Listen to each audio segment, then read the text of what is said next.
день. Вы смотрите программу «Тема дня». Сегодня мы обсудим ключевые события текущего дня, что произошло, к чему это привело и что нас ждет дальше.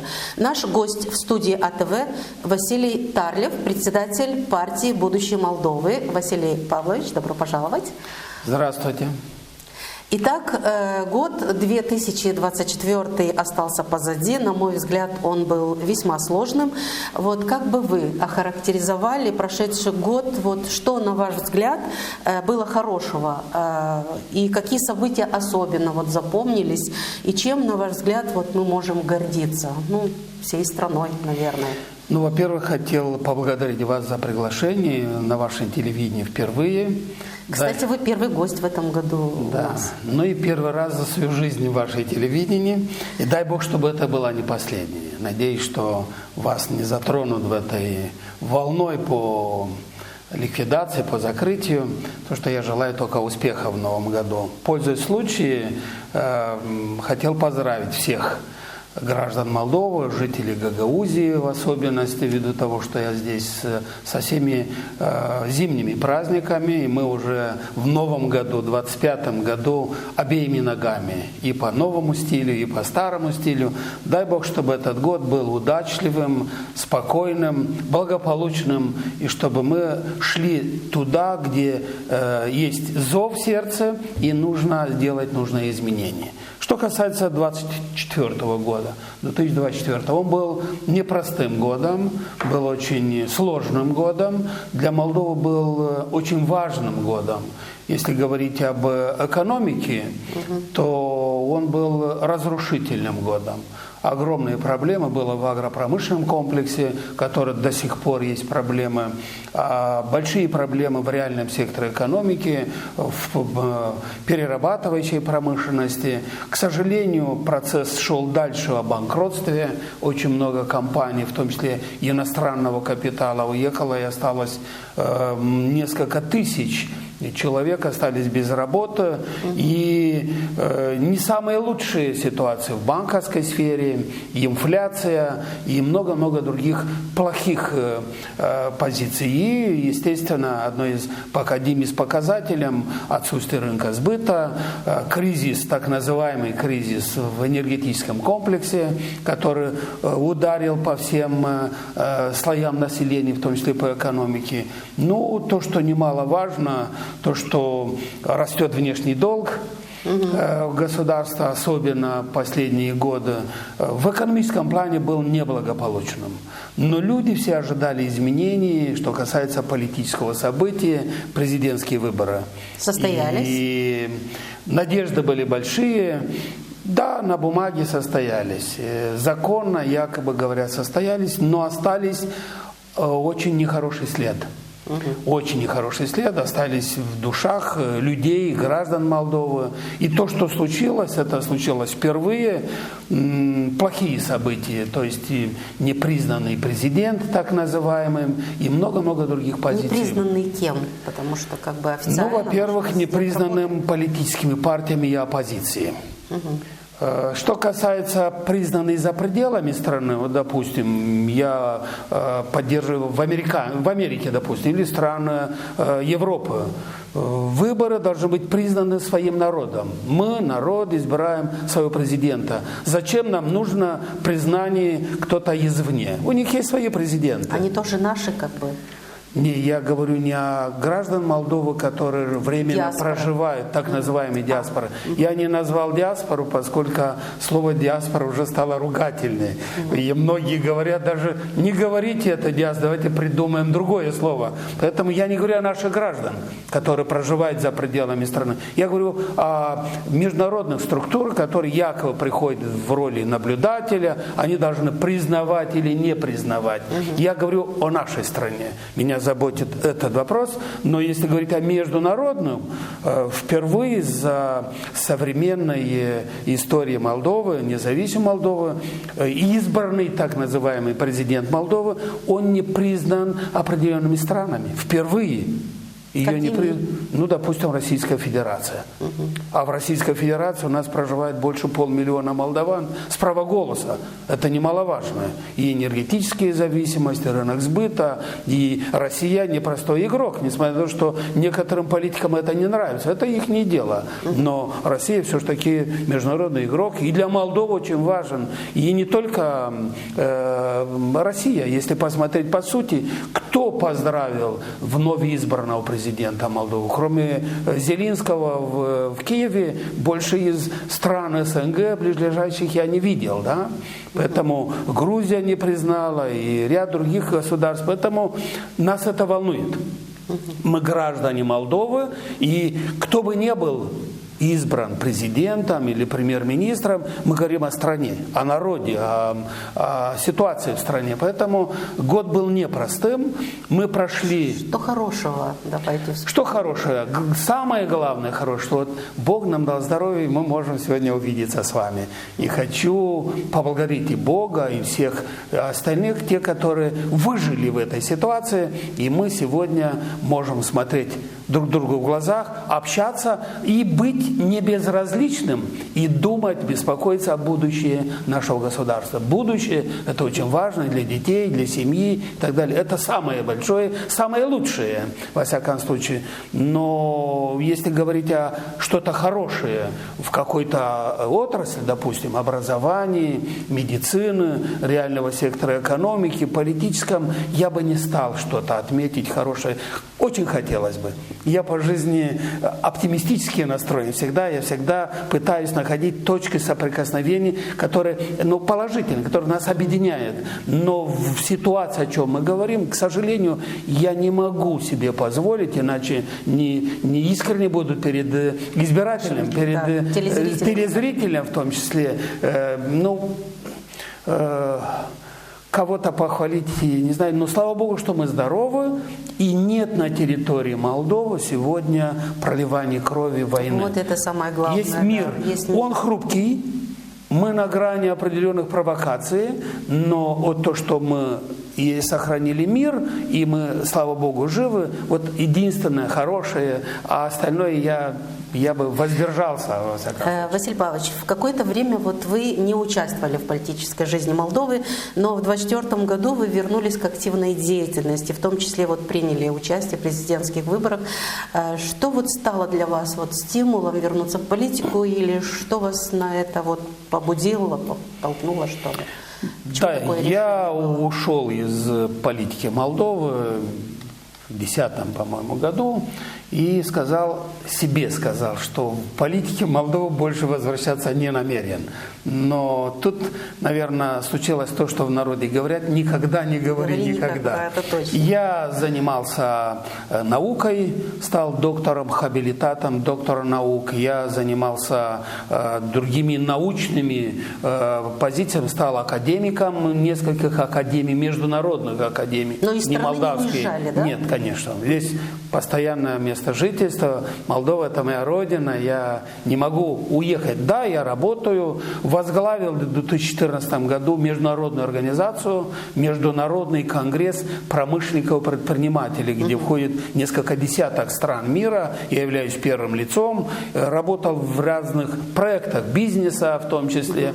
Но 2 года назад все чаще слышал информацию о состоянии дела и о перспективе нашей Родины Молдовы. Слышали, но и видели. Вы И же были видел, внутри и страны. везде все плакались. Я же по долгу службы очень много езжу по миру. И куда бы ни ехал, встречал молдаван, то есть граждан Молдовы везде. И все беспокоятся, в том числе у нас в стране.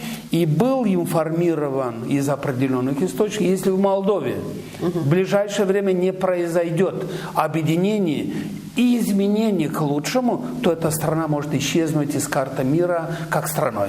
Меня это, конечно, очень сильно. Многие этого боятся, даже у нас в регионе. Но как Очень сильно меня обеспокоило, и я пришел в стране, то есть в Молдове, переговорил со многими политиками, и мы приняли решение, убедили меня вернуться в политику из-за моего опыта, результата, которого мы добились, будучи премьер-министром, и не столько, объединили здравомыслящих людей, и вот, кстати, из Камрата граждане Молдовы из автономии Гагаузии, хочу поблагодарить в первую очередь команду во главе с Валерием Федоровичем Яниоглу на основе партии «Наш Буджак». Мы тогда проанализировали всю ситуацию, организовали съезд и сделали, то есть, изменения, дали новое имя «Будущее Молдовы». Всегда интересовало, почему изменили название. Наш Буджак тоже звучит красиво. Он наш Буджак тоже, наш Буджак тоже. Но вот посоветоваясь с нашими коллегами, с политтехнологами, состояние дел, было принято решение, что на данный момент более привлекательнее и как никогда и Буджак наш, и Молдова наша, и Приднестровье наше, и много чего наше, но в данной ситуации как никогда волнует всех будущее нашего государства. И будущее Молдовы набрало больше голосов именно переименовать, и не оставляя в сторону те направления в уставе, наш Буджак и так далее. Поэтому мы поддержали, и я считаю, что это соответствует ситуации в стране. И мы начали развивать этот проект политический. Мы не идем против кого-то, мы идем ради чего-то, ради страны, ради благосостояния нашего государства, ради будущего нашего государства. Поэтому мы возглавили, работаем в этом направлении, неплохо работаем, хочу вам сказать. Конечно, есть место для лучшего. Конечно. Но наша позиция четкая. Если у некоторых партий, если посмотреть в сути, у абсолютно большинства, партия Молдова, один за Америку, другой за Россию, третий за Румынию, за Европу, за кого хотите, только за Молдову никто. Мы за Молдову, за будущее Молдовы. И мы в основу имеем четко. Мы за независимость, суверенитет, территориальную целостность Молдовы, военный нейтралитет и благосостояние нашего государства. И мы не делим людей на вероисповедание, на национальность, на язык общения и много других позиций. То есть мы объединим многонациональный молдавский народ. Василий Павлович, вы немножко затронули выборы. Насколько я поняла, вы их результаты не признаете, да? Скажите, пожалуйста, что было предпринято с вашей стороны в этом направлении официально, да? Может быть, какие-то протесты, какие-то суды или вашей партии? Что предприняли в этом направлении? Если нет, то... Выборы были организованы с точки зрения команды нашей, юристов, не только мое личное мнение, были организованы плохо, как никогда. Было сделано все для того, чтобы просто это был как спектакль. Все это было решено задолго до начала предвыборной кампании. Смотрите, в Америке выборы были, да? Целый год была предвыборная кампания. Кандидаты ездили по всей стране и показывали, вникали. В Молдове никогда не было предвыборной кампании меньше 3 месяцев. В этом году сократили теоретически... Это законодательно больше. Да, конечно, но это власть. Хотя мы понимаем, что все равно ездили по стране. Нет, начало избирательной кампании они оставили на месяц. Теоретически. Практически это 27 дней. Мы имеем 36 районов, к примеру, не говоря о других муниципиях. 36. Как за 27 дней побывать в 36 районов? То есть по максимальной сократили. Второе, отняли лицензии у больше 60 информационных агентств, телевидения, радио. Закрыли рот людям. Это что? Это нарушение прав человека. И много других позиций, нападки, нарушений. И мы приняли решение не признавать и считать, что выборы были сфальсифицированы. Мы потребовали четко после первого тура пересчет голосов, отставка Центральной избирательной комиссии и руководство Телерадио Молдова, поскольку это публичная компания, и руководство агентства Телерадио, или как оно называется? По инвестициям? Не, имеется управление Координационного совета. Правильно. Значит, почему ЦИКа? ЦИК является органом, который должен организовать честные выборы.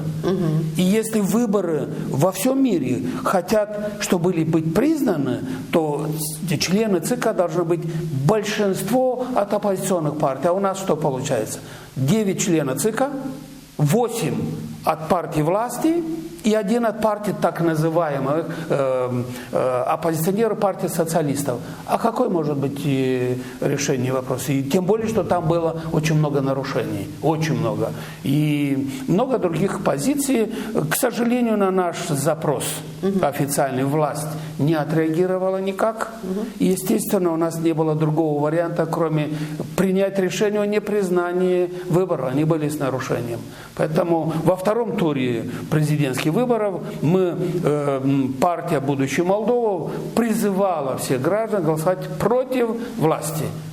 И отдали голоса большинство за альтернативного кандидата, за Стояноглу, но это не значит, хочу поставить здесь ремарку одну, это не значит, что Стояноглу самый сильный у нас. Мы абсолютное большинство голосов, которые дали Александр Дмитриевич Стояноглу, отдали против нынешней власти. И я благодарен то, что мы сумели, протестное голосование, конечно, мы сумели объединить людей, и в стране электорат, который проживает в Молдове, абсолютно большинство проголосовали за Стояноглу. Это голос против нынешней власти. И мы имеем президента, который население, проживающее в Молдове, проголосовали против. Многие говорят, что мы имеем президента диаспоры. Я не соглашусь с этим. И диаспора не голосовала за нее массово. Просто они использовали диаспору, так называемую, для сильной фальсификации, массовой фальсификации. И, естественно, нельзя было признать. Что касается дальнейших действий, в том числе и по референдуму, референдум не состоялся по подсчетам наших действий. И мы обратились в судах Молдовы, мы обратились во всех международных структурах, в том числе и ООН, и в Венецианской комиссии, и Европейской комиссии. Везде мы работаем, юристы наши работают. Еще вопрос не закрыт. У нас большие нарекания к Конституционному суду. Конституционный суд по закону он должен дать вердикт, соответствует Конституции какое-то решение или нет. Они не должны принимать решение. Но они обязаны в течение 10 дней с момента получения решения ЦИКа, Центральной избирательной комиссии, они должны принять решение. Утверждают, подтверждают или нет. ЦИК подал документы в Конституционный суд 9 ноября. Они были обязаны до 19 ноября принять решение. Они приняли решение с 29-го. То есть сам Конституционный суд нарушил Конституцию. О какой вере может быть к этому? То есть сплошные нарушения, сплошная фальсификация и нарушение прав человека. Поэтому мы не признаем и будем бороться дальше. С одной стороны, боремся с теми нарушениями, которые были сделаны, мы будем бороться и дальше, но судить чьи? Вы знаете, чьи они. Но тем не менее мы не успокаиваемся. А с другой стороны, мы занимаемся строительством партии, разработкой ряда проектов, объединением граждан и готовимся к парламентским выборам. Сегодня вопрос повышения цен и на энергоресурсы активно обсуждается и политиками, и в средствах массовой информации. Вот как вы считаете, могли ли власти избежать этого роста цен? У нас как принято, если что-то в городе происходит, примар виноват, если что-то в стране, значит президент, да? Может ли президент напрямую повлиять вот на динамику цен? И если бы вот вы стали президентом, какие шаги предприняли бы вы для решения этих проблем? Я недавно был на одной из собраний в Кишиневе, и люди сами говорят, с одной стороны приятно, с другой стороны больно, что люди страдают. И говорят: Василий Павлович, жалко, что люди вас не услышали и не избрали вас президентом, сегодня бы не было. Вот в нашей позиции у нас была самая лучшая программа экономическое развитие, и только мы, то есть наша команда во главе со мной, сказали четко: изберете Тарлева президентом, мы гарантируем снижение цены на газ в 2 раза, как минимум, коммунальных услуг, электроэнергии и все остальное. А они это не поверили, пожалуйста, они имеют наоборот увеличение. А Кто виноват? Каким образом вот можно было понизить цены? На рынке сегодня, я же работаю в международной структуре, имею отношения со многими структурами, и я вел предварительные переговоры, у нас есть договоренность. Надо уметь вести переговоры. Диалог нужен. Надо иметь диалог, надо быть подготовленным, надо быть профессионалом, защитить свое мнение. И у нас были предварительные договоренности, и сегодня остаются в силе. Мы, если честно вам скажу, признание в прямом эфире, если иметь мандат о ведении переговоров о закупке газа без этих так называемых посредников, там, вы смотрите, мы получаем газ до сих пор российский, но продает не «Газпром», а какая-то фирма из Греции. Да?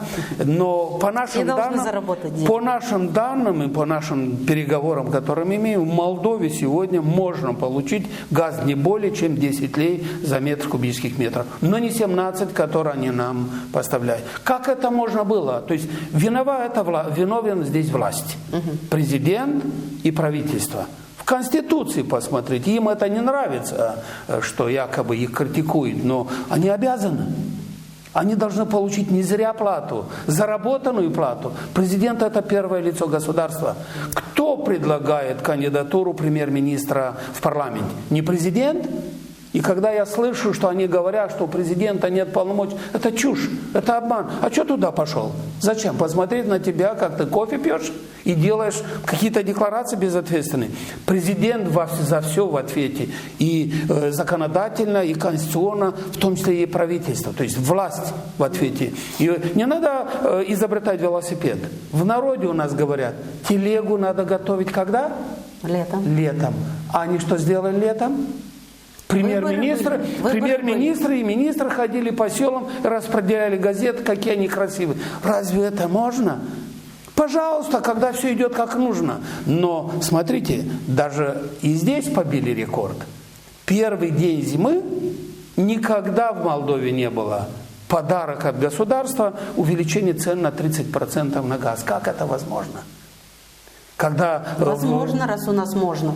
Ну и я уважаю мудрость нашего народа, спокойствие, но ситуация тяжелая. То есть можно было обойти, можно было предотвратить, можно было сделать все, если бы подготовили нормально.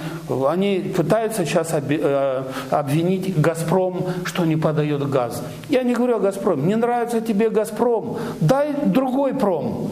Главное, чтобы было качество, без перерыва, и цена была подъемная, нормальная для людей. Не нравится тебе «Газпром», пиши другой пром. Но они этого не сделали, они имеют договор только с «Газпромом». Они должны были ехать еще в мае, в июне месяце и в «Газпром», и в других промах, договориться, возможно ли продление, есть стабильность или нет. На то она у нас власть. И власти говорят, что контракт до 26 года. Ну так тем более. Почему нет газа?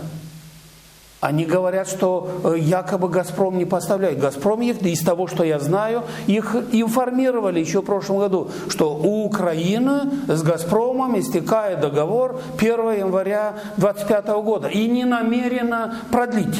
«Газпрому» хорошо.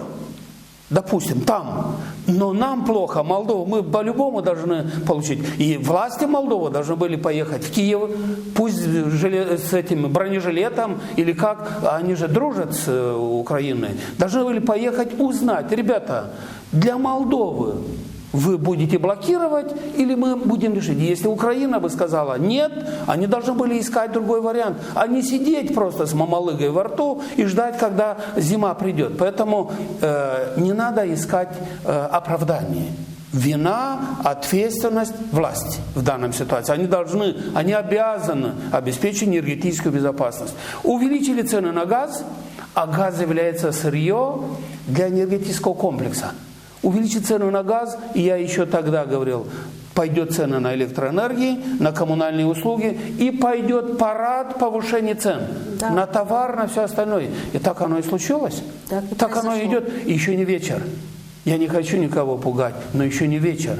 И загнали страну в огромный кризис. Они говорят, что дадут какой-то компенсации определенным категориям лиц. Во-первых, что такое 300 лей?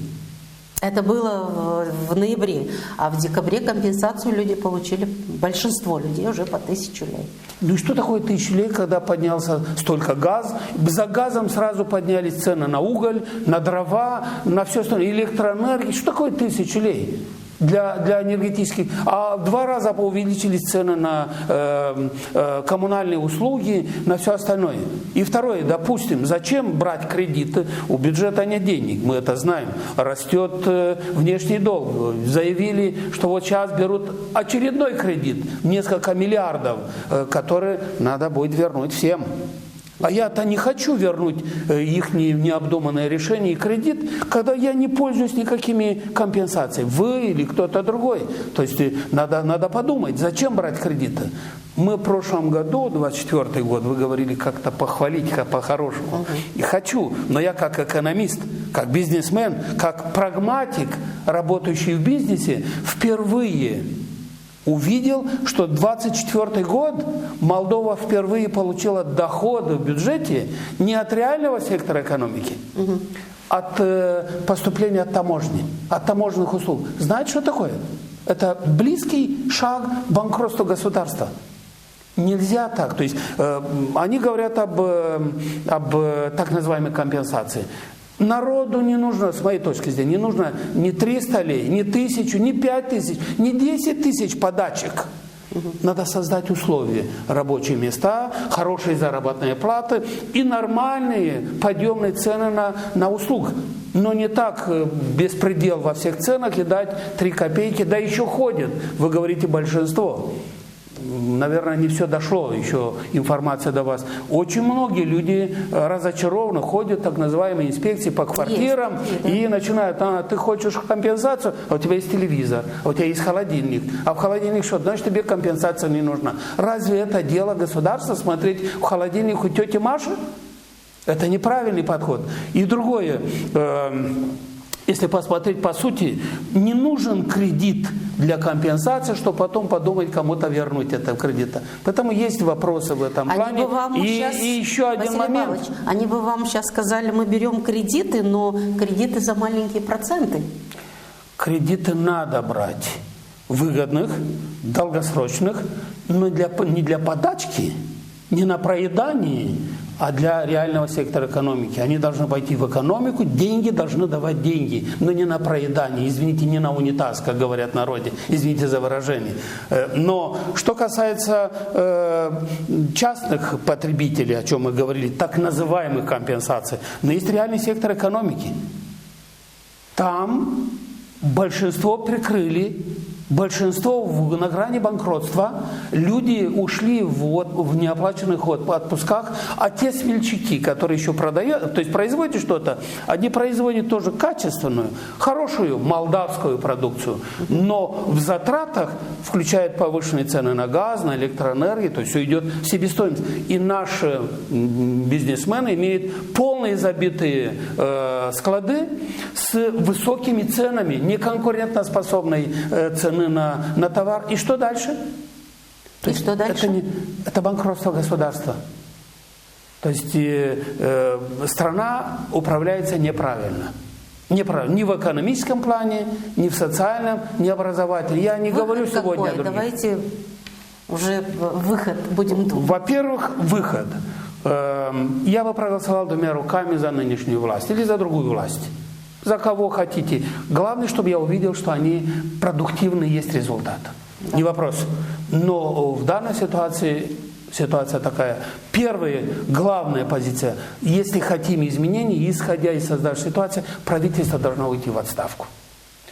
все проблемы – это из-за безответственности и отсутствия реальных действий правительства. В истории Молдовы было когда-либо такое, чтобы правительство уходило? Да, и ни одной истории. И за нынешнее правительство 19-е по счету. Поэтому такая судьба правительства. Вы премьер-министр, вы руководители правительства, вы продукт президента и большинство парламента. Вы ответственны. И во всем мире правительство – это сливки элиты государственной, то есть политических партий, которые минимум 85% законодательных нормативных актов разрабатывает правительство, и 100% они отвечают за правильное выполнение.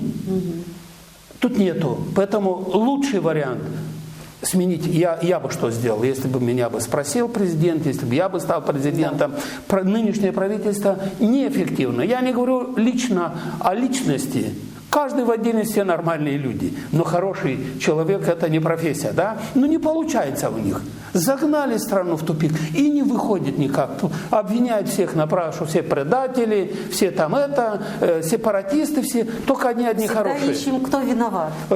У людей пенсии по 1500-2000 тысячи лей, а у них по 70, по 80. Председатель Конституционного суда. До выборов получала 75 или 80 тысяч.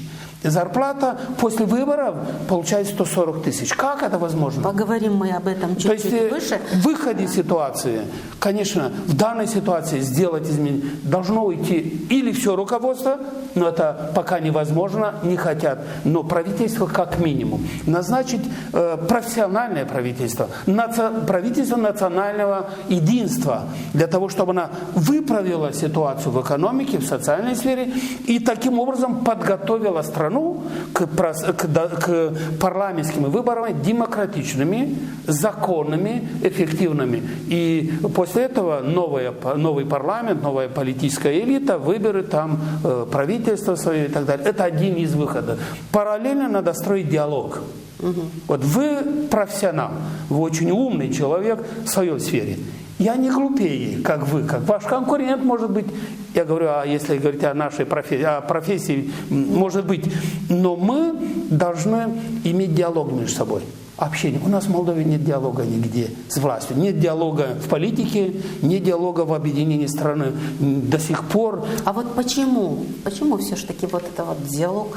Действительно диалога нет, и вы правы здесь. Вот почему такая ситуация? Понимаете, причины могут быть разные, но во главу угла инициатива должна быть у руководства центральной власти. Мне больно критиковать их. Я не очень-то чувствую себя вольготно, когда критикую кого-то. Но инициатива должна идти от президента. Это первое лицо нашего государства, кто бы ни был. Он должен пригласить и всех, не только своих МПО, неправительственных организаций, которые они сами получают зарплату от определенного источника, чтобы им не делать рекламу, а пригласить всех. Вы видите, когда это было зимой, аграрники, что были с тракторами на площади, и они ждут, не дожидаются как можно быстрее вернуться обратно. А вот на носу весенние полевые работы. Людям нечего работать. Смотрите, как цены растут, как на дрожжах, на бензин, на дизельное топливо. Как быть им? Но вовремя надо сеять. И много других позиций. То есть нет диалога. Инициатива должна быть от центрального органа власти. И не просто, а реальная, профессиональная. Почему это не делается? Надо спросить их. Но мы можем предполагать, или они не хотят, или они уже боятся народа, загнаны в угол, или они не видят решения, или у них чемоданное настроение, или им не дают, или они не знают, или им не разрешают. Но чемоданное настроение вряд ли еще 3 года впереди работает. Почему 3 года у президента теоретически?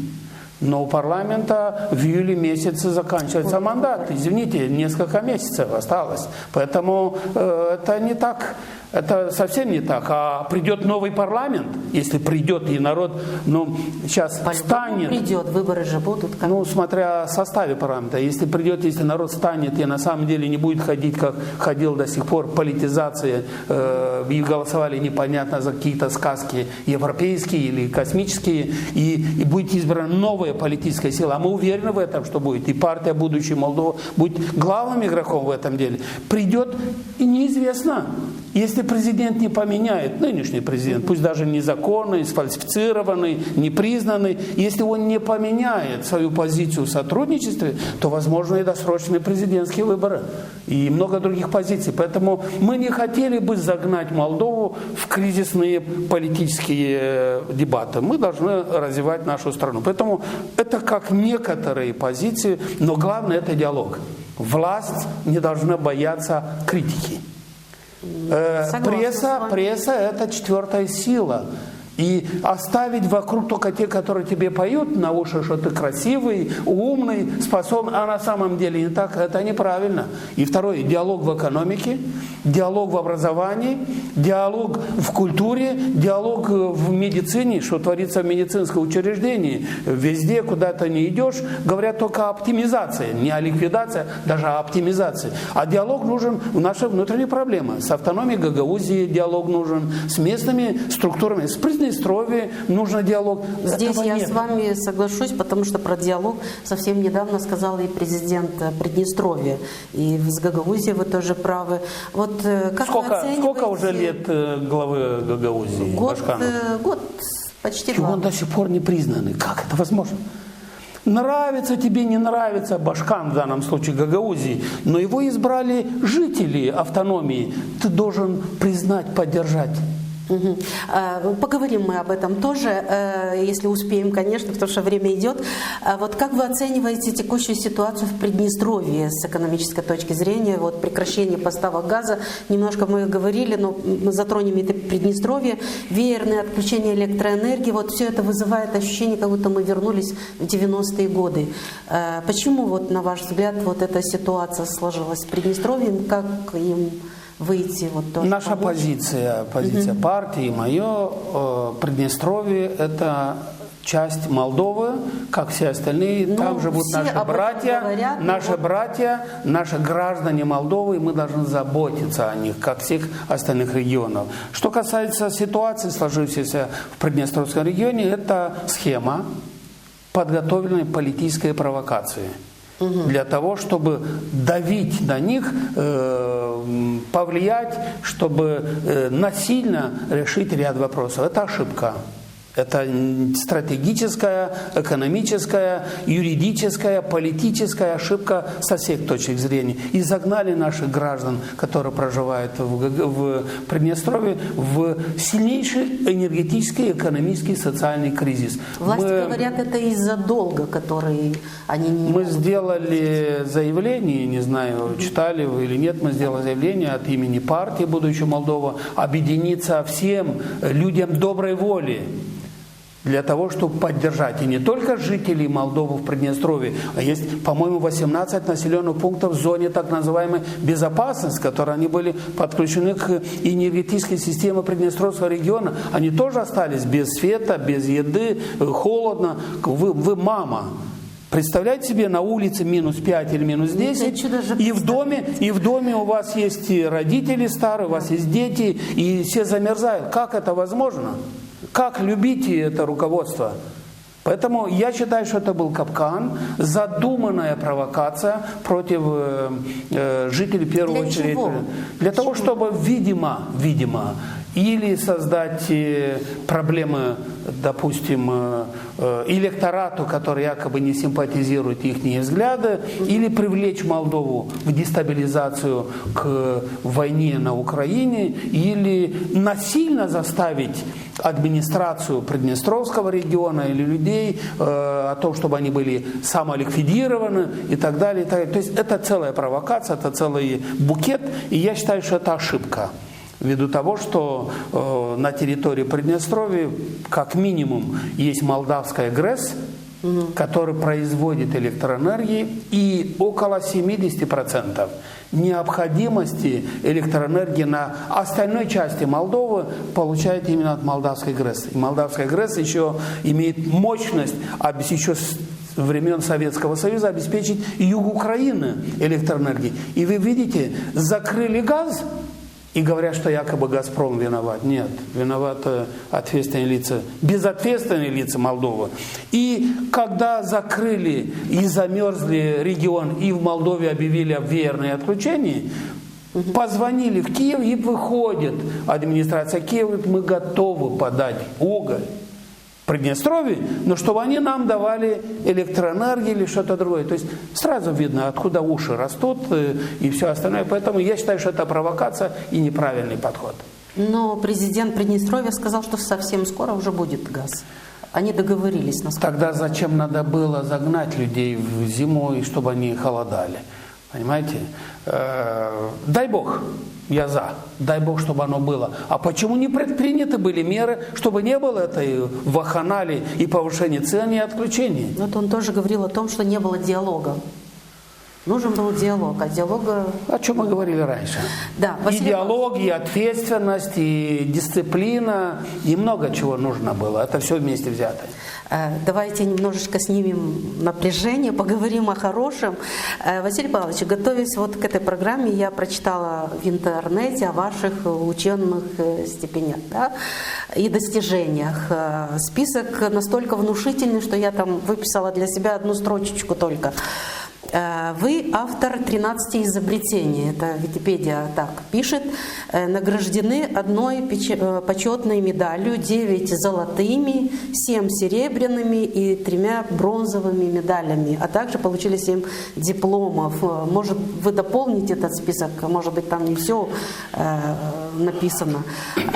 Как вот вам за вот вашу жизнь все это так вот удается, помимо семьи, детей, внуки, наверное?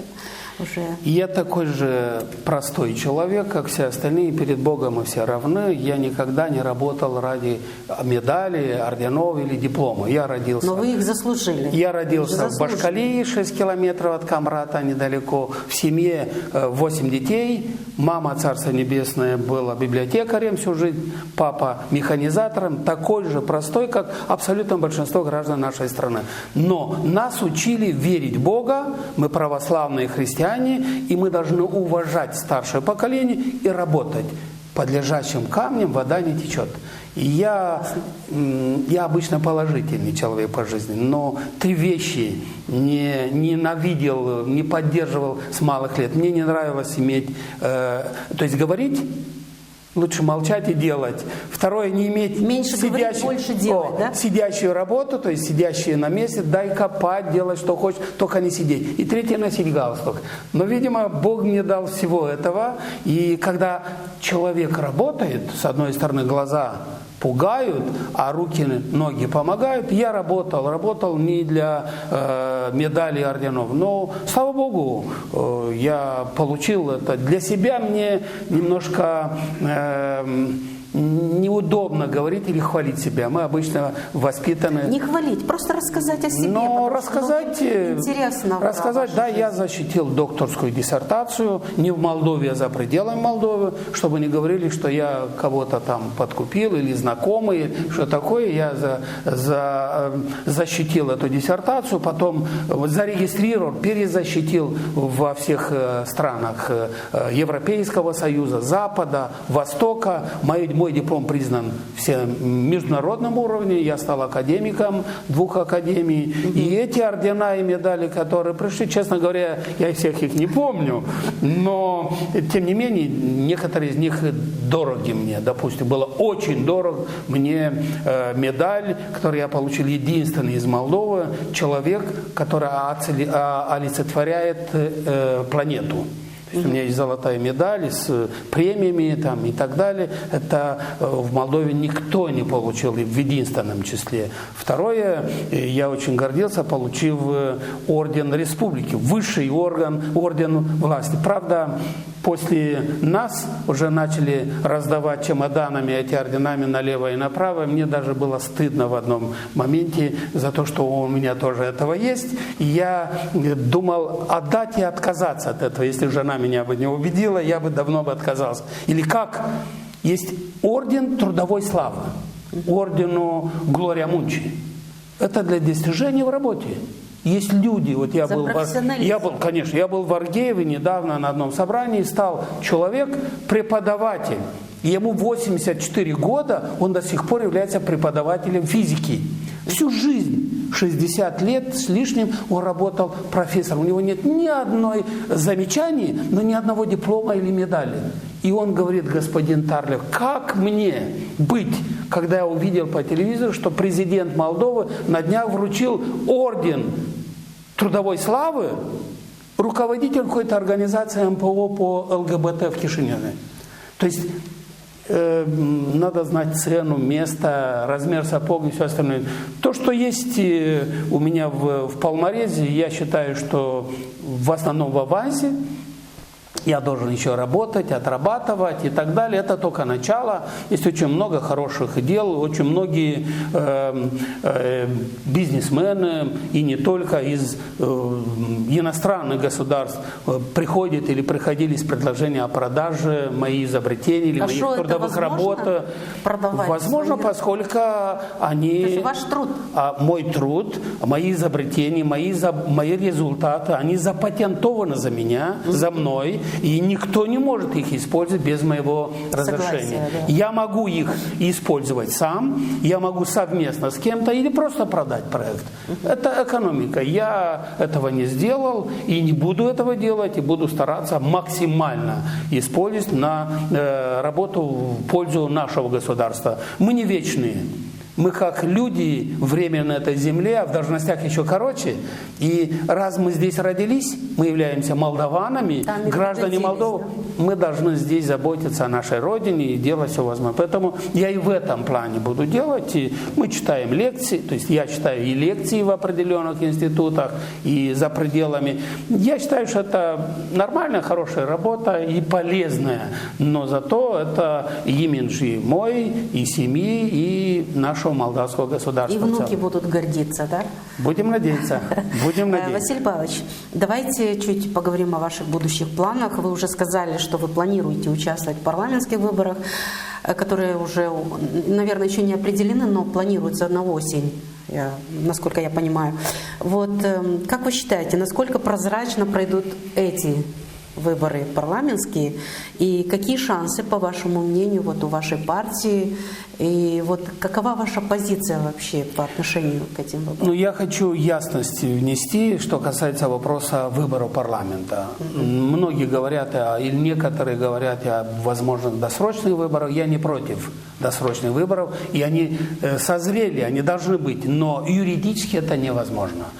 Мандат нынешнего парламента истекает 12 июля, из имеющей информации. Если нынешняя власть не поменяет, опять же, законы, решения и так далее, они обязаны не позднее, чем за 70 дней до истечения мандата принять решение о назначении даты выборов.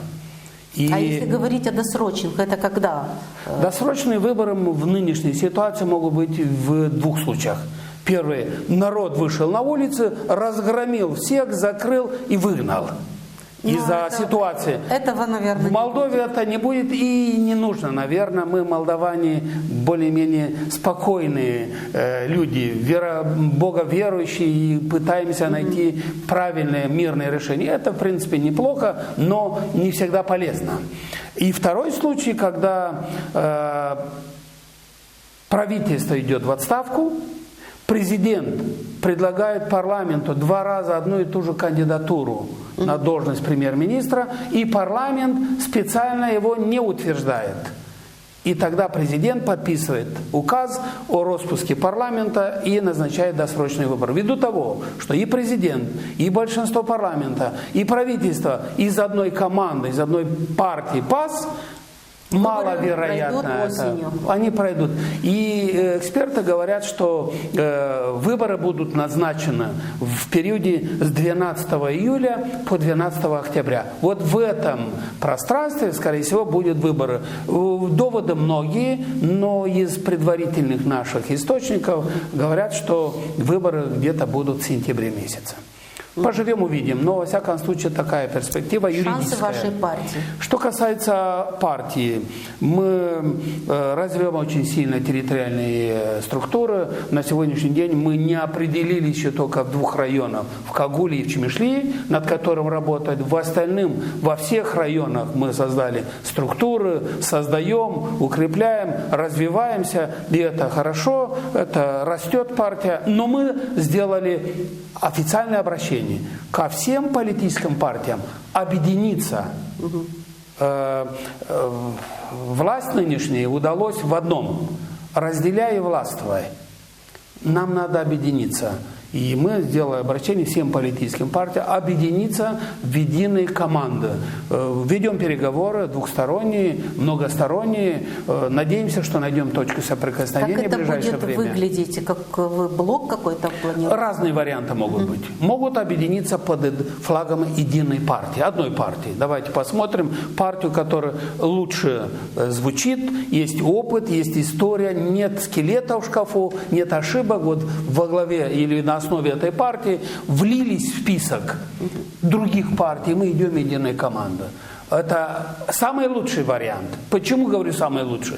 Не увеличивается, допустим, проходной процент и много других позиций. Это уникальный.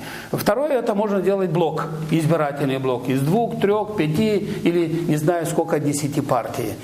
Можно и таким образом. Это как минимум 2 варианта лучших, которые я и вижу.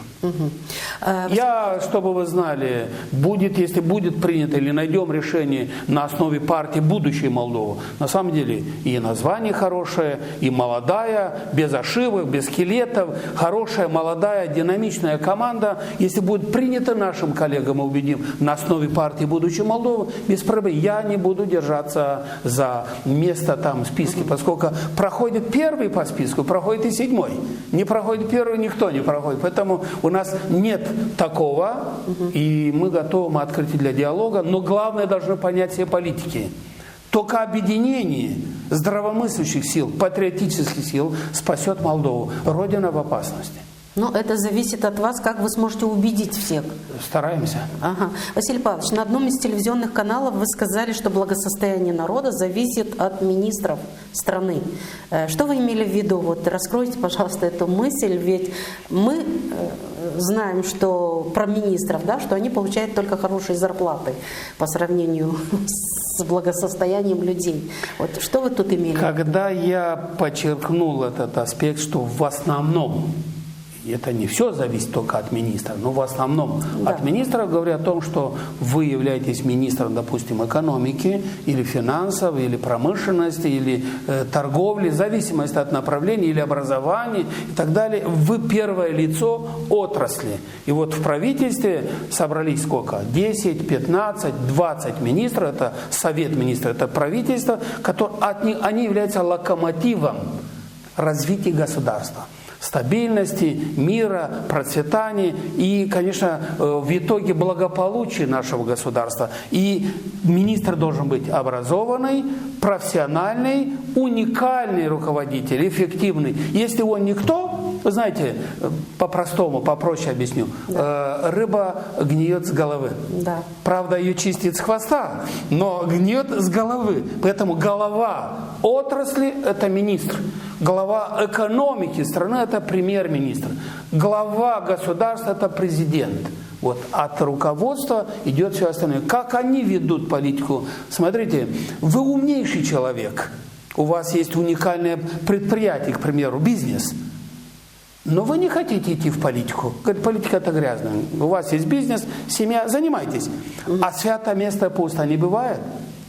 политика стала не просто роскошью, это необходимость, такая же специальность, как не идете вы, пойдет другой, иду я. Который в дипломе нет ни одной печати. Я образно говорю, чтобы не обидеть кого-то. Только выпускник какого-то заведения, и то по контракту, оплаченный родителями, и я стал министром. Я не знаю, никогда не руководил даже 2 котят, извините за выражение. И тут целая отрасль. И не знает, он просто занимается непонятно каким-то вопросом. Есть специалисты у него? Надо уметь. Вот когда я учился в дипломатии и протокола, говорили, что руководитель делится на несколько категорий. Есть руководитель, который он уникальный профессионал, и вокруг себя объединяет такую же команду. Другой, он уникальный профессионал, но вокруг себя избирает никаких специалистов, чтобы просто чтобы они давали ему честь и были исполнителями. И третье, руководитель никакой, и команда такая же. Поэтому, если руководитель неэффективный, не имеет опыта, и в жизни он никогда не руководил каким-то коллективом, он не может сделать то, что нужно. Поэтому от министра очень много зависит. Они делают законодательные инициативы, они могут быть приняты решения по правилам игры налоговой политики и много других позиций. Правительство, где входит министр, о чем мы говорили раньше, она не должна быть в роли жандарма. Шантажировать, уголовные дела, там маски, шоу и так далее. Они должны быть участники, равноправно участники на рынке. Слуги народа, да? Скажем. Ну, это обязательно. Вот вы, если хотите стать примаром или председателем района, или каким-то, скажем, администратором или министром, вы заранее должны понять, что вы туда идете и получаете зарплату от налога людей, и вы являетесь слугой народа. И вы каждый день должны понять, уходя домой, задать себе вопрос, что я сегодня сделал для своего государства. Так что у нас сегодня идешь в каких-то учебных заведениях, во-первых, тяжело войти туда. Приемные дни для людей нету, только формально у большинства. Заходишь, ну и кого-то сидят, пыхтят, дым сигарет в кабинете, и туда заходят женщины, дети, беременные женщины, старики, больные, а там Бог знает какие условия. Нельзя так быть. То есть на самом деле в прямом, хорошем смысле слова чиновник должен быть слугой народа и заботиться о народе. Василий Павлович, поскольку мы записываем сегодня нашу программу в Гагаузии, да, вы наверняка следите и за развитием нашего региона. Вот как вы оцениваете его экономическое развитие и считаете ли вы, что мы как регион вот развиваемся, движемся вперед? И учитывая тот факт, вот мы чуть выше говорили о том, что Башкана не признают кишиневские власти, и не только кишиневские, мне кажется, никто к нам не приезжает и не, говорят, что они рукопожатны из-за выборов, из-за Шора. Не хотела называть его фамилию в нашей программе. Вот. Как вы оцениваете ситуацию в нашем регионе? Во-первых, автономия Гагаузии это часть Молдовы. Уникальный проект, скажите. Это уникальный проект, и я очень благодарен тем мудрым политикам, которые в создавшейся ситуации тогда было принято такое решение об организации автономии Гагаузии, но это часть Молдовы. И нельзя в Гагаузии, скажем, в автономии, чтобы было все хорошо, когда в стране идет не так, как нужно. То есть автономия Гагаузии это не космическое какое-то отдельное пространство. Мы зависимы друг от друга. Поэтому если в целом в стране хромает ситуация, не идет естественно, оно влияет и на автономию. Поэтому сказать, что уникально все хорошо в автономии Гагаузии я не могу, ввиду того, что в стране дела идут не совсем хорошо. И потенциал большой, люди очень трудолюбивые, как по всей стране, патриотически настроены, и я их уважаю и поддерживаю, очень много друзей, коллег есть. В принципе, сделано немало, но не то, что люди ожидают, или то, что они заслуживают. В Гагаузии имеется в виду. Что касается вопроса Башкана, то я крайне возмущен поведением центральной кишиневской власти. И я говорил раньше, могу повторить, вот вы являетесь президентом нашего государства в Кишиневе. Я являюсь башканом или председателем района, или региона в Гагаузии, или в Бельцах, или в других районах. Меня народ, жители этого региона избрали как руководителя. Вы обязаны, нравлюсь я вам или не нравлюсь, вы обязаны утвердить волю народа. И если я нарушил что-то в процессе предвыборной кампании или не нравится кому-то, пожалуйста, осудите. Есть судьи, но пока нет решения суда, нет доказательства, вы обязаны этого сделать. Поэтому я считаю, что это ошибка президента и центральные органы власти от того, что они до сих пор не утвердили. Если она виновата и сфальсифицировала, она должна сидеть в тюрьме. Люди должны быть наказаны за свои деяния. А если нет, то надо работать. Я помню, когда меня избрали премьер-министром, правда, я был очень молодым, один из самых молодых премьер-министров в истории Молдовы тогда. И я не был членом никакой партии за свою жизнь. Даже проработав много лет премьер-министром, я не был членом никакой партии. Но в народе, в регионе были разные люди политизированные. Допустим, в Гагаузии. Тогда был башканом Гагаузии господин Формузал. Формузал воевал, уголовные дела с центром, со всеми. У него были миллион проблем. Не рукопожатый, но он был членом правительства. Я его пригласил и говорю: слушайте, какие ваши планы, что вы намерены делать, вас народ избрал. Но меня тоже, я тоже гражданин Молдовы и не переживаю не меньше, чем вы. Давайте посмотрим вместе, что вы можете, кто вам мешает и чем я могу помочь. Был диалог. И я вам хочу сказать, что вот в основе этого диалога мы достигли очень много. Несмотря на то, что он был политизирован, был избран другими территориальными структурами. И другой, когда стал премьером, в стране были так называемые жудецы, уезды. Ошибочное решение парламента того или того руководства в конце 90-х годов. Но были политизированы, непонятно каких партий. Я их собрал и сказал: братья, за нами народ, Родина, давайте сделаем. Мы утвердили план работы, выездные заседания правительства в каждом, кстати, и в Гагаузии в том числе проводили, и во всех регионах, невзирая того, что вы избраны от одной партии, а второй и третий, стали вы руководителем, мы должны объединиться и созидать, и развивать. И мы это делали, и точно так же должно быть и здесь. А как вы думаете, как могу я оценить? Президент избранный, так называемый избранный, пусть даже сфальсифицированный, решил приехать, наконец-то приехать, поскольку за 4 года только 2-3 района, где он побывал, больше на западе или на востоке, чем в своей стране. Но решил поехать в Гагаузи, в Чедарлунги. И народ поднялся и не дал, и не принял. Разве как это? Это диалог? Это развитие, то есть проблема, и опять же в основе это отсутствие диалога, взаимоотношений, уважения. Точно так же и с Приднестровья. Да. Слушайте, это избранный лидер того региона. Ты пригласи, переговори, услышь его, посмотрим, какие проблемы, какие моменты. И он увидит заботу и взаимоотношения, и мы это сделаем лучше. То есть вот в чем проблема в этом, например, в том числе по Гагаузии. Но я верю в народ, проживающий в автономии Гагаузии. Есть очень много хороших начинаний. Кто-то пытается сказать и прилепить печати несуществующий там сепаратизм, это неправильно, это патриотически настроенные жители нашего государства, и потенциал огромный потенциал, и есть место для лучших. Надо просто помочь. А если не можешь помочь, не мешай. Доверяй, поддерживай, не мешай, и все получится. Василий Павлович, последнее, уже завершим скоро нашу программу, последнее не могу вас не спросить. Вот насколько я слежу за вашими высказываниями в публичной сфере, могу сказать, что вы придерживаетесь или поддерживаете европейскую направленность страны, да? Если ошибаюсь, вы поправьте, пожалуйста. Как вы оцениваете текущий курс Молдовы и насколько, по вашему мнению, он правильный? И достигнем ли мы своей цели и когда?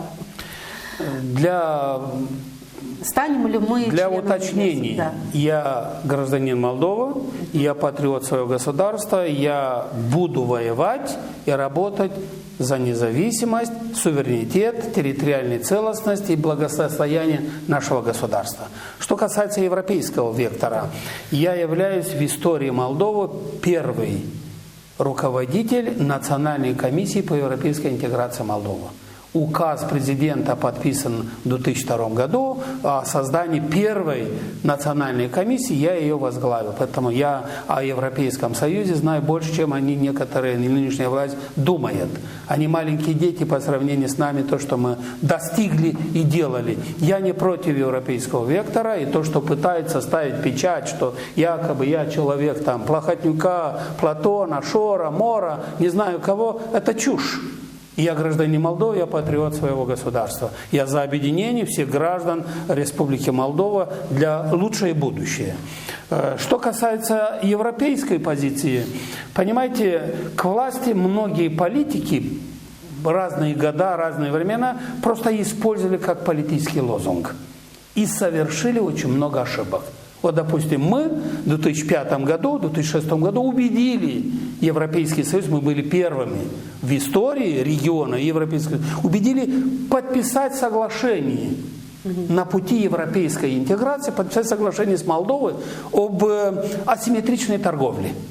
Да, они даже не понимали, что это такое. Что значит? Мы их убедили, что асимметричная торговля – это когда ихние товары, проходя на рынок Молдовы, облагаются налогами для защиты рынка, а молдавские товары для прохождения на их рынке обнулированы, то есть не платят никаких налогов, никаких акцизов. Таким образом, поднять экономику государства на уровне конкурентоспособной европейской.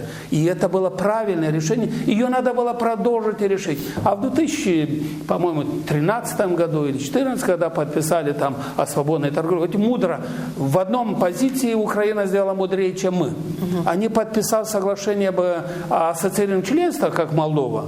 Они не ратифицировали, не подписали договор о свободной торговле. Они сказали, экономика Украины не готова к этому. А молдаване взяли и подписали. Даже не перевели на родной язык.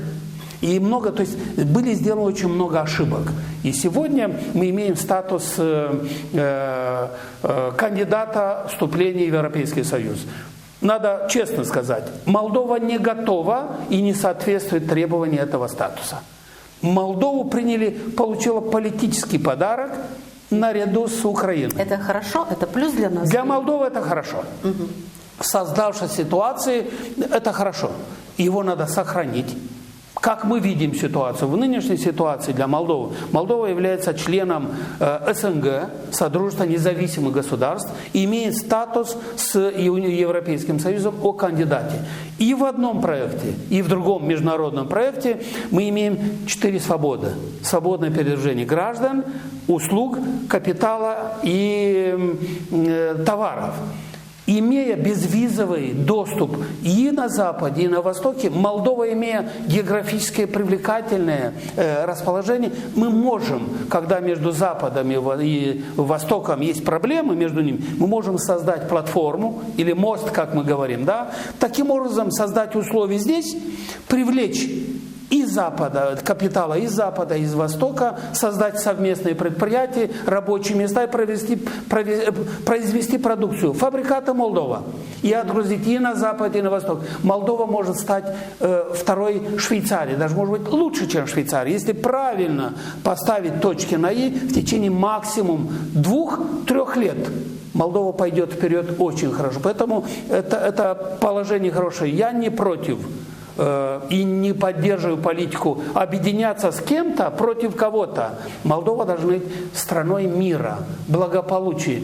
Знаете, меня учили, когда учился в дипломатии, говорили, что большие страны могут себе позволить делать большую политику, а остальные должны делать мудрую политику. Вот Молдова обречена делать мудрую политику. Если это сделать, это уникально. Бог нам дал хорошую плодородную землю, нормальные, образованные, красивые, работоспособные люди. У нас все есть. Я говорил на молдавском, Не хватает правда. мудрости?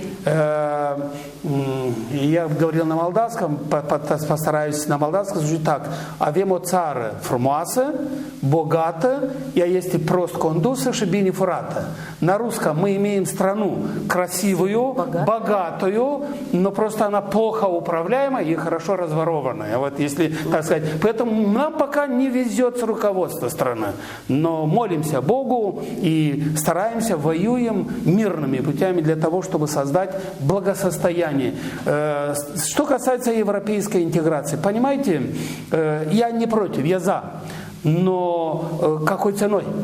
Если меня куда-то тянут, а они поработают против меня, против моих традиций. Допустим, те традиции европейского нынешнего, так сказать, бомонда об вере, вероисповедании и так далее, я категорически против. Что это значит? Не признает маму и папу, а отец, родитель номер один и номер два. Это чушь. Бог создал маму и папу. Мы должны уважать, это правильно. Я за национальных традиций, я уважаю свою веру, веру в Бога и так далее. Вот мы должны защитить. Если мы найдем свое место в Европе именно о защите с нашими богатыми историческими традициями. Молдова в прошлом году отметила 665 лет с момента регистрации или признания королем Австро-Венгерской империи молдавского государства. И с одной стороны хорошо, с другой стороны плохо, что руководство страны даже не отметили какие-то проекты или программы по данному случаю. Но мы народ с традициями, понимаете? И надо, если идти туда, где нужно. А что касается вот декларации, говорят, что вот некоторые говорили, что вот мы в 27-м году или в 30-м году, или в 35-м станем членом Европейского Союза. Это не сама цель. Мы должны соответствовать уровню этого. Еще непонятно, как будет с Европейским Союзом в дальнейшем. Давайте посмотрим, как поведет новое руководство Соединенных Штатов Америки и ряд других мировых лидеров. Но надо понять то, что в Молдове миллион проблем. Я не против, чтобы в 30-м году стали членами Евросоюза. А как? Для того, чтобы вступить в Европейский Союз, надо выполнить 36 проектов разного направления. Образование, экономика, юстиция. А вы смотрите, что творится в наших отраслях. Поэтому Молдова не готова и власть не работает. И тот референдум, который был организован, так называемый, в прошлом году, это была ошибка. Удар против европейской интеграции или европеизации Молдовы. И много других позиций. Надо не идти против народа, а подготовить народ, объединить народ. И это само выйдет наружу. Вот моя позиция в этом плане. Но за 5 лет еще много чего может измениться. Может быть, мы успеем эти 36 пунктов пройти. Дай Бог, я готов присоединиться, поддержать и развивать. Василий Павлович, я хочу поблагодарить вас за то, что вы нашли время, приехали к нам в Камрад, побывали у нас в студии, за ваше участие в нашей программе и ответили на все наши вопросы. Конечно, вопросов еще есть много, но я надеюсь, что вы еще приедете к нам, и мы продолжим наш разговор. Вот напоследок, вот что бы вы пожелали нашим телезрителям? Коротко. Ну, во-первых, я хочу поблагодарить вас за инициативу, за возможность быть у вас впервые в истории вашей телевидения. За 20 лет работы, вот, видите, очень к сожалению, работаем. не нашлось места и для меня, но благодарен вам, Богу, за то, что я сегодня у вас. И, как вы сказали, в этом году, 25-м, я первый. Поэтому дай Бог, чтобы было в добрый час. Второе, конечно, я хочу пожелать всем телезрителям вашего канала оптимизма и не унывать, не пасть в депрессии и создавшейся ситуации. Спасение утопающих – дело рук самих утопающих. Нам говорят некоторые, что вот придет за граница и с нас сделают хозяевами. Нет, это обман. Ни одна страна мира не заинтересована в том, чтобы мы, молдаване, граждане Молдовы, жили лучше, богаче, чем они, или были сильнее. Мы должны объединиться. Мы должны быть вместе, невзирая на вероисповедание, невзирая на язык общения, невзирая на национальность. Молдова – это многонациональный народ, уникальный народ с богатой историей. И я вам обращаюсь, дорогие наши сограждане, телезрители, оставить те моменты, которые нас разъединяют, а найти точку соприкосновения, которая нас объединяет. Слабых не любит, бедных не уважают. Подачки никогда никому не дают постоянно. Один раз попросишь, и вроде бы не все, а некоторые могут дать вам, может быть, бублик. Или больше дырочки, чем бублик. Но мы образованный народ. Все в наших руках. Я хочу пожелать вам в новом году, в 2005 году, конечно, здоровья, удачи, благополучия. Все поздравления, которые были в ваш адрес, я буду молиться Богом, чтобы они исполнились хотя бы 99%, и чем быстрее, тем лучше. И дополнительно, конечно, здоровья, мира, благополучия, объединения, толерантности, уважения, любви и развития. Дай Бог нам понимание, разум, мудрости и правильное решение. Спасибо вам еще раз за участие в нашей программе. Напомню нашим телезрителям, что гостем программы «Тема дня» был лидер партии «Будущее Молдовы» Василий Павлович Тарлев. Желаем вам успехов тоже в новом году. Программу провела Елизавета Ротарь. А вам, дорогие друзья, до встречи в эфире.